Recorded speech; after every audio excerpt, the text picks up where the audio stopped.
fiscalité locale, je vais simplement dire deux, trois choses. D'une part, le report de l'actualisation des valeurs locatives sur les biens professionnels, un nouveau report en 2016, c'est-à-dire pour 2018, pour la mise en application réelle de cette disposition. On avait déjà vu qu'elle était reconduite pour raison d'élection municipale, vous vous souvenez, elle est donc aussi repoussée. On a aussi une disposition concernant la régularisation de valeurs locatives irrégulières. Je dis ça pour celles et ceux qui connaissent un peu le dispositif. Quand on a des valeurs locatives, on les fait par rapport à un immeuble de base, de référence, et un contribuable est allé devant le Conseil d'État en disant « mon immeuble de base a été détruit ou restructuré, par conséquent ma valeur locative est irrégulièrement fixée ». Ce qu'avait validé le Conseil d'État et le législateur, pour éviter évidemment des contentieux qui ont été extrêmement nombreux, a validé toutes ces évaluations dites irrégulières. Et puis vous avez, en matière de fiscalité locale, les exonérations d'impôts dans les zones d'aménagement du territoire.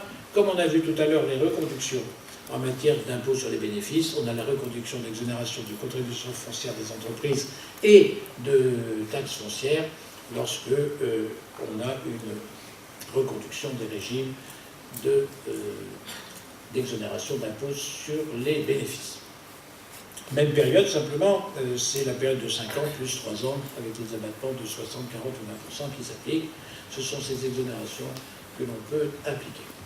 Là aussi. Alors ça, peut-être, c'est utile parce que c'est un peu nouveau.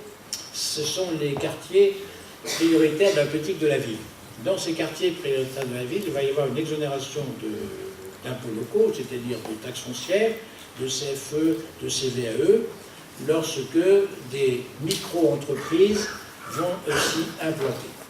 Et les micro-entreprises dont on parle, c'est pour ça que je vous le soulève, ce n'est pas le régime du micro tel que nous on le connaît.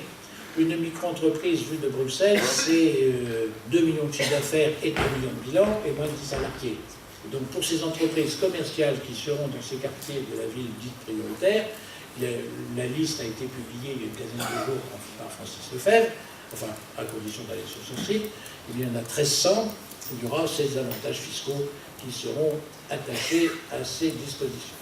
Voilà ce que l'on peut dire, et vous avez, je vais vous parler de la locative, j'en ai parlé, et vous avez la question des résidences secondaires, et peut-être peut-on s'arrêter sur cette dernière question, puisqu'on arrive au terme, pour indiquer que vous avez lu dans les journaux que les résidences secondaires allaient subir une majoration de 20% de la taxe d'habitation, et il faut juste souligner que la résidence secondaire, c'est sans doute pas tout à fait celle à laquelle on pense.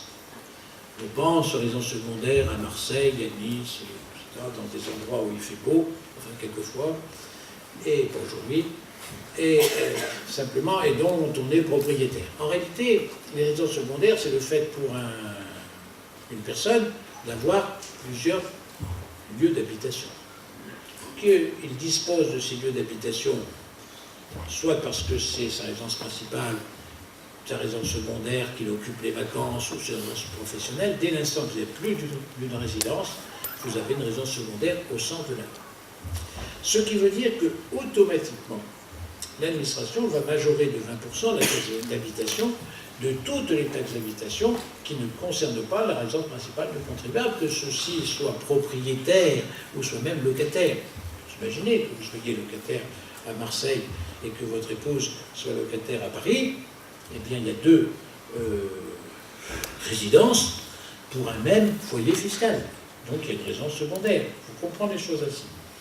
Et donc, comme on va avoir une application stricte des 20%, dès lors que ce n'est pas la résidence principale, il est prévu qu'il y ait des cas de contentieux possibles, de réclamation possible, puisque les résidences qui sont secondaires pour des raisons professionnelles seront exonérées de la majoration, mais simplement par voie de réclamation.